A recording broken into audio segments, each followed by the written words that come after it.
Police ഫോഴ്സിൽ കയറി, കൂടുതൽ SP ആയി, കൂടുതൽ ഉയർന്ന സ്ഥാനങ്ങളിലേക്ക് പോയി. ഏറ്റവും ഡെയറിങ് ആയിട്ട് നമ്മൾ നേരിടേണ്ടി വന്ന അന്വേഷണം ഏതായിരുന്നു? ഒരുപാട് കേസുകളിനകത്ത് അല്ലെങ്കിൽ പല എനിക്ക് ആശയങ്ങളുണ്ടാവും. കാരണം ഈ സ്ഥിതി കാണുമ്പോൾ സമൂഹത്തിൻ്റെ ചിലപ്പോൾ വളരെ മോശം അവസ്ഥ കാണും. സ്ത്രീകൾക്ക് സുരക്ഷിതത്വം ഇല്ലായ്മ, ചിലപ്പോൾ ചില സ്ഥലങ്ങളിൽ വളരെ മോശമായിട്ട് ജീവിക്കുന്ന വൃദ്ധജനങ്ങൾ, ചില കുട്ടികളെ ഉപദ്രവിക്കുന്ന കാണുമ്പോൾ, മയക്കുമരുന്നിൻ്റെ അമിത ഉപയോഗം, അല്ലെങ്കിൽ ചില പോലീസ് ഡിപ്പാർട്ട്മെൻറ്റിൻ്റെ അകത്ത് തന്നെയുള്ള ചില ദുശീലങ്ങൾ, മാനസികമായിട്ടുള്ള സമ്മർദ്ദം, പോലീസിൻ്റെ അകത്തുള്ള സൂയിസൈഡ്. അപ്പോൾ ഓരോന്ന് കാണുമ്പോഴും ഞാൻ പ്രപ്പോസൽസ് എഴുതി അയക്കും. ഞാൻ എല്ലാത്തിലും ഇങ്ങനൊരു പരിഹാരം നമുക്ക് പോസിബിളാണ്. പോലീസിൻ്റെ പുറത്തും ഞാൻ പ്രപ്പോസൽ എഴുതി അയച്ചിട്ടുണ്ട്. ഞാൻ ഇതുപോലെ ഇടുക്കിയുടെ ചുമതലയുള്ള എറണാകുളം റേഞ്ച് DIG ആയിട്ട് ഇരുന്നപ്പോഴാണ് മുല്ലപ്പെരിയാർ ഇപ്പോൾ പൊട്ടും എന്നൊക്കെ പറഞ്ഞ് വലിയ ഇത് വന്നത്. അപ്പോൾ അതിൻ്റെ ഒരു കോംപ്രഹെൻസീവ് പ്ലാൻ തയ്യാറാക്കിയപ്പോൾ ഞാൻ പൊട്ടാതിരിക്കാനുള്ള നമുക്ക് നിർമ്മിതി എന്താ ചെയ്യാനുള്ളത്, എങ്ങനെയാണ് വെള്ളം കൂടാതെ വേറൊരു ഡാം താഴെ കെട്ടി അതിനകത്ത് ശേഖരിച്ച് റീസൈക്കിൾ ചെയ്യാൻ പറ്റുന്ന എന്നുള്ളതിൻ്റെ പ്രപ്പോസൽ വരെ ഞാൻ എഴുതി അയച്ചു. അങ്ങനെ ഞാനിങ്ങനെ പ്രപ്പോസൽസ് അയക്കുന്ന ഒരു സ്വഭാവം എനിക്കുണ്ട്.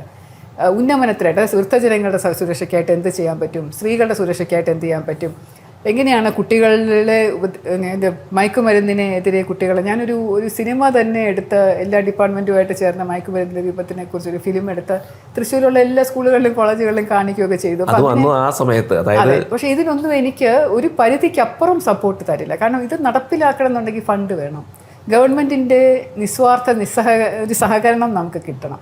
അപ്പോൾ അതിൽ ചില കാര്യങ്ങൾ ഞാൻ തുടങ്ങി വെച്ചത് പോലീസ് സ്റ്റേഷനിലെ ഒരു ദിവസം മുഴുവൻ ഒരു വളരെ റിമോട്ട് ഒരു ഏരിയയിൽ കൊണ്ടുവച്ച് അവിടെ നിന്ന് പ്രവർത്തിപ്പിക്കുക. അപ്പം ആളുകൾക്ക് പോലീസ് സ്റ്റേഷനിൽ വരാൻ പറ്റില്ലെങ്കിൽ പോലീസ് സ്റ്റേഷൻ അവരെടുത്തോട്ട് ചെല്ലും. അങ്ങനെയുള്ളൊരു സമ്പ്രദായം തുടങ്ങിയത് എനിക്കെതിരെ അച്ചടക്ക മെമ്മൊക്കെ തരികയൊക്കെ ചെയ്തു. പക്ഷേ അതാണ് ഇപ്പം ജനമൈത്രി പോലീസ് എന്ന് പറഞ്ഞ് നടപ്പിലാക്കാനുള്ള മുന്നോടിയായി വന്നത്. കൗൺസിലിംഗ് സെൻറ്റേഴ്സ് ഫോർ വിമൻ, ഞാനാണ് ആദ്യമായിട്ട് ചേർത്തലയിൽ ഒരു സ്ത്രീകൾക്ക് ഒരു കൗൺസിലിംഗ് സെൻറ്റർ തുടങ്ങിയത്. ആ കൗൺസിലിംഗ് സെൻറ്ററാണ് പിന്നീട് പല സെല്ലുകൾ പല ജില്ലകളിലും അത് പിന്നീട് വ്യാപകമായത്. അപ്പോൾ വനിതാ സെല്ലും ഒക്കെ തുടങ്ങിയത് തന്നെ അതിൻ്റെ പശ്ചാത്തലത്തിലാണ്. അപ്പം പുരുഷന്മാരുടെ ഈ പോലീസ് ഓഫീസേഴ്സിൻ്റെ മാനസിക സമ്മർദ്ദം, പുകവലിയിൽ നിന്ന് എങ്ങനെ അവരെ വിമോചിതരാക്കാം, മദ്യപാനത്തിനെതിരെ എങ്ങനെ വിമോചിതരാക്കാം, അതിൻ്റെ പ്രപ്പോസലിൻ്റെ ബേസിസിലാണ് ഹാറ്റ്സ് എന്ന് പറഞ്ഞിട്ടൊരു കൗൺസിലിംഗ് സെൻറ്റർ തുടങ്ങിയത്.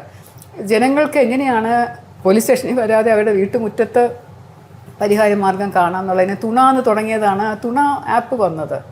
ആ തുണ ആപ്പ് ഇപ്പോഴും വളരെ നന്നായിട്ട് നടത്തും. അപ്പോൾ ഇതുപോലുള്ള ചില പ്രപ്പോസൽസ് നടക്കും. പക്ഷേ എല്ലാം ഇപ്പോൾ വനിതാ പോലീസിൻ്റെ കാര്യത്തിൽ ഒരുപാട് ആശയങ്ങൾ എനിക്കുണ്ടായിരുന്നു, അതിനൊന്നും നടപ്പാക്കാൻ പറ്റില്ല. അപ്പോൾ എപ്പോഴൊക്കെയാണോ എൻ്റെ ആശയങ്ങൾ എനിക്ക് എൻ്റെ രീതിക്കനുസരിച്ച് നടപ്പിലാക്കാൻ പറ്റാത്തത് അപ്പോഴൊക്കെ എനിക്ക് വിഷമം തോന്നിയിട്ടുണ്ട്.